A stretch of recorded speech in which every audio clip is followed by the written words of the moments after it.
5,06,00,000 टंका छाड़ करने कैबिनेट अनुमोदन। समस्त नमस्कार।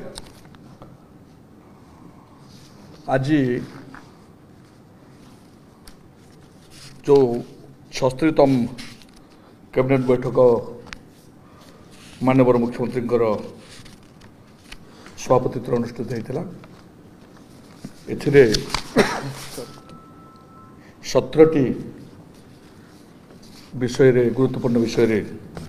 आलोचना होती एवं तार विवरणी आपण सम्मुख में प्रदान करने जाऊँगी। आप देखिए माननीय मुख्यमंत्री नेतृत्व में जो कैबिनेट आज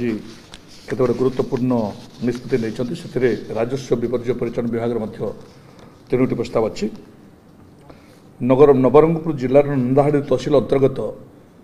सिद्धिगुड़ा मौजारे जिला यादव महासंघ सपक्ष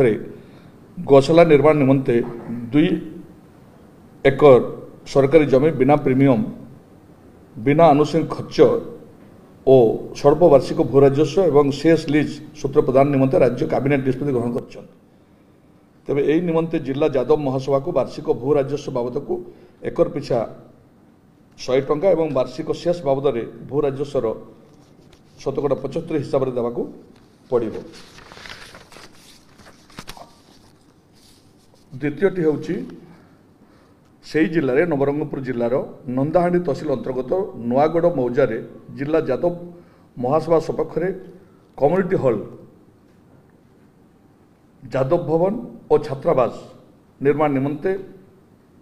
15 डेसिबल सरकारी जमी बिना प्रीमियम एवं बिना आनुषंगिक खर्च और स्वल्प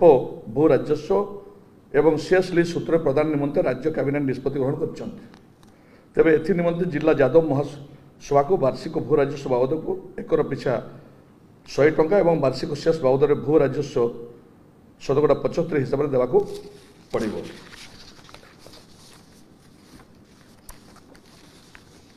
अन्यटी हूँ सुंदरगढ़ जिलार राउरकेला तहसिल सिंलाजी बेन्ना मौजारे आईटी शिल्प प्रतिष्ठा तथा आईटी संबंधी भित्तिभूमि प्रतिष्ठा निमंते 4 एकर 780 डेसिबल सरकारी जमी को इडको सपक्ष INPR 2022 रिहाती दर अनुजाई समस्त देय आदाय पूर्वक लीज मंजूर पर राज्य कैबिनेट राजस्व और विपर्य परिचालन विभाग प्रस्ताव को अनुमोदन कर निमंते इडको को INPR 2022 रिहाती दर अनुजाई प्रीमियम 10% हिसाब से इनसीडेंटल चार्जेस प्रीमियम 1% हिसाब से वार्षिक रेंट 75% हिसाब से शेष एवं सही जमी को 2008 मसीह दखल करने दिन ठारू एवं पर्यंत समस्त बकिया देय INPR 2022 रिहाती दर अनुजाई देवाक हेबो। मु आसुची ठीक सेपरी भाव में आप देखिए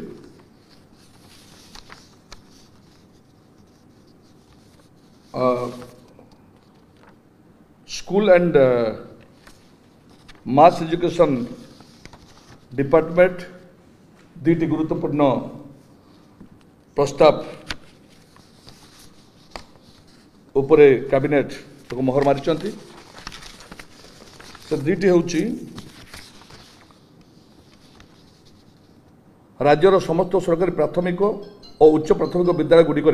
कार्यरत नियमित शिक्षक प्रधान शिक्षक एवं अधिकारी मान दाबी को विचार को नहीं से विभिन्न पदवीर संपृक्त दरमा हार में निम्नलिखित केतेक परिवर्तन आने को सरकार निष्पत्ति नहीं। द्वारा राज्यर 1,04,350 जन शिक्षक प्रधान शिक्षक एवं अधिकारी उपकृत हेबे। राज्य सरकार को एथि वार्षिक अतिरिक्त 587 कोटी टंका खर्च करिवे। मैडम या तो खर्च करिवे। अच्छा एवं डिपार्टमेंट मध्य ये दिखाई इंस्ट्रक्शन दिखाई to rationalize the elementary cadre and create more promotional benefit, posts promotional post to expedite to expedite promotion at all levels. तो एपरि भाव शिक्षा विभाग रे मध्य दुईटी गुरुत्वपूर्ण निष्पत्ति माननीय कैबिनेट ग्रहण कर सरकार नूतन अनुदान प्राप्त उच्च विद्यालय एवं संस्कृत टोल अवसर प्राप्त शिक्षक मानक 6 लाख एवं अण शिक्षक कर्मचारी मानक 4 लाख एवं नूतन अनुदान प्राप्त प्राथमिक विद्यालय एवं मुद्रासार अवसर प्राप्त शिक्षक मानक 5 लाख लेखाएं एककालीन धनराशि प्रदान निमंते निष्पत्ति ग्रहण कर बंधुगण माननीय मुख्यमंत्री अध्यक्षतार आज जो कैबिनेट बैठक अनुष्ठित होता से बहु गुरुत्वपूर्ण निष्पत्ति मान नि उच्चशिक्षा विभाग गोटे गुरुत्वपूर्ण निष्पत्ति की आज कैबिनेटर अनुमोदन लाभ करी आपण मैंने समस्ते जानते जे आर्थिक प्रतिबंधक हेतु कौन योग्य छात्र छात्री किभली भाव में शिक्षार वंचित नहे से राज्य सरकार नुआ ओ छात्रवृत्ति व्यवस्था कार्यकारी कर जो व्यवस्था थिला तार किसी आवश्यक होता संशोधन यार कार्यकारितार सीमा को बढ़ाइबापी नुआ ओ छात्रवृत्ति गाइडलाइन रे संशोधन को ओडिशा कैबिनेट अनुमोदन करिसेंती। परिवर्तन अनुसार समय समय सरकार निष्पत्ति अनुजाई अन्य विभाग प्रशासनिक नियंत्रण अधीन थिबा शिक्षानुष्ठान गुड़िकर विभिन्न अणवैषयिक यूजी एवं पीजी पाठ्यक्रम अनुसरण करुवा छात्र छात्री मानक छात्रवृत्ति अंतर्भुक्त करने को सरकार अनुमति प्रदान करेंगे। पूर्वर केवल हायर एजुकेशन डिपार्टमेंट अंडर रे जो मैंने +3 एवं पीजी